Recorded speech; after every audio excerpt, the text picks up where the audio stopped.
tous. Alors, nous avons déjà mangé une seule fois dans notre vie. Bon, plusieurs fois pour avouer un peu. Alors, aujourd'hui, nous allons voir le processus de digestion. Lorsque nous mangeons, quel est le processus que la nourriture suit à l'intérieur de notre organisme jusqu'à ce que nous partons à la selle. Alors, quel est le processus de digestion? Quel est le cheminement que la nourriture suit de notre bouche jusqu'à notre rectum?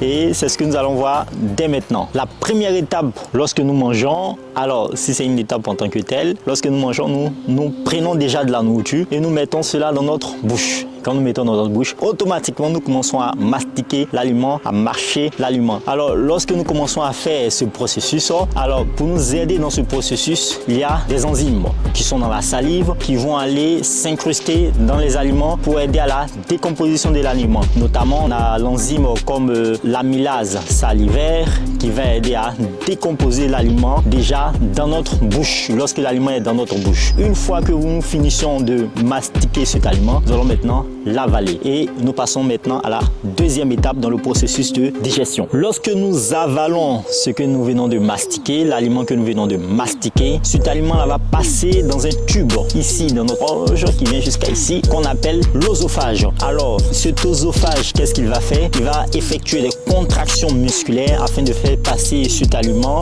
dans notre estomac. C'est pour cela que quand on mange, il est important bien sûr de ne pas parler, pour ne pas faire passer l'air et aussi de bien mastiquer les aliments afin que les aliments puissent glisser naturellement et facilement dans la gorge pour éviter bien sûr les...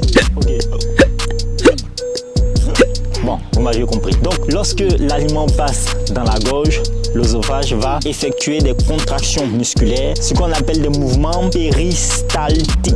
J'espère que j'ai bien prononcé. Alors, lorsque ces aliments vont effectuer ce mouvement, ces aliments maintenant vont passer dans la troisième étape de digestion, dans ce réservoir qu'on appelle l'estomac. Lorsque l'aliment arrive dans l'estomac, alors il faut savoir que dans l'estomac, il y a certaines substances comme l'acide gastrique et certaines enzymes. Alors, ces enzymes et l'acide gastrique vont se mélanger à cette pâte qui a été formée depuis la bouche et acheminée par l'estomac et vont aller dégrader les protéines et notamment aussi le sucre gastrique qui va rentrer en action pour décomposer aussi ces protéines. Et tout cela se passe dans l'estomac. L'estomac ressemble à une grosse poche dans laquelle il y a des sucres gastriques et de l'enzyme qui vont décomposer notre aliment et principalement les protéines. À la fin de cette dégradation, le liquide que nous aurons obtenu s'appelle le chyme. Maintenant, ce chyme va passer dans la quatrième étape qu'on appelle l'intestin grêle. La quatrième étape ici, c'est que le chyme va ensuite se déplacer dans l'intestin grêle qui est divisé en trois parties.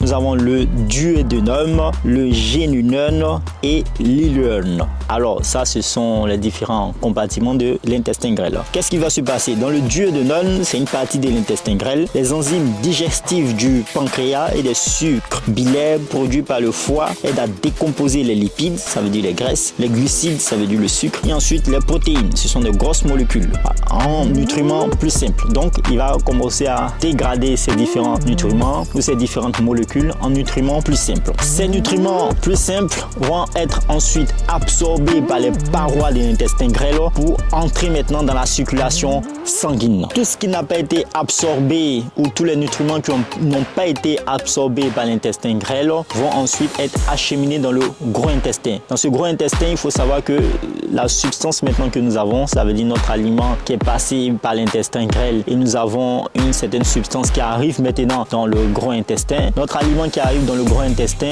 contient certains nutriments et une certaine quantité d'eau. Alors ces nutriments et ces quantités d'eau vont être ensuite absorbés dans l'intestin grêle et ce qui va rester ensuite va être acheminé à la prochaine étape. Et ce qui reste généralement, ce sont les déchets. La sixième étape dans le processus de digestion, c'est l'acheminement de ces déchets ou de cette matière fécale maintenant dans le rectum. Alors le rectum va maintenant accueillir toute cette matière fécale en attendant qu'elle soit prête à être acheminée dans l'anus.